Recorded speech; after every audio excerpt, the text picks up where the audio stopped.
प्यारे विद्यार्थियों, अपने यूनिट प्लस 2.0 पे ये बहुत प्यारा सा क्वेश्चन, ये अपने आप में क्वेश्चन नहीं, एक फार्मूला जनरेट होने वाला है। क्यों? क्योंकि इसको अगर हम जान गए तो इस टाइप के हजारों सवाल, लाखों साल, करोड़ों सवाल के लिए हम इनकलाब जिंदाबाद कर सकते हैं। कैसे? इस सवाल में कह रहा है कि तार का प्रतिरोध आर ओम है, लंबाई, प्रारंभिक लंबाई का इस्तेमाल यह गुना कर दें तो तार का नया प्रतिरोध क्या होगा।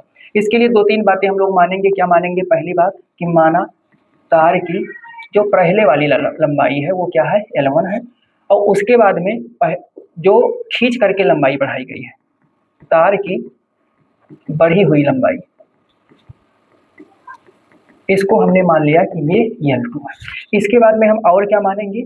माना प्रारंभिक अनुप्रस्थ क्षेत्रफल, अनुप्रस्थ क्षेत्रफल ये क्या है? A1 है, और फिर बदला हुआ या कि जो चेंज हो चुका है, ठीक है, बाद में अनुप्रस्थ क्षेत्रफल A2 है। अनुप्रस्थ क्षेत्रफल ये क्या है? A2 है। यहाँ जो सिद्धांत हमारा ये लगेगा वो क्या लगेगा? A1 L1 बराबर A2 L2।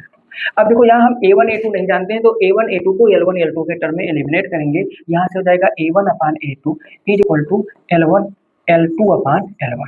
इस बात को हम याद रखेंगे। फिर हम क्या जानते हैं कि जो हमारा R होता है ये एक्चुअल में रो L बाई A होता है। पहली वाली कंडीशन के लिए सब A माने हैं, दूसरी वाली कंडीशन में हम अपने प्रतिरोध को अगर R डैश मान लें तो ये क्या हो जाएगा? रो L2 अपान में A2 हो जाएगा। दोनों को भाग कर दें तो R अपान R डैश करेंगे, ये क्या हो जाएगा भैया? रो से रो कैंसिल हो जाएगा, L1 अपान A1 और बटे में क्या बचेगा? L2 अपान A2 बचेगा।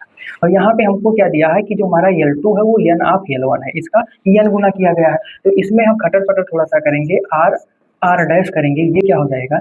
A2 ऊपर चला जाएगा, A1 नीचे चला आएगा, तो L1 अपान L2। अब इनटू में क्या बचा? A2 अपान A1।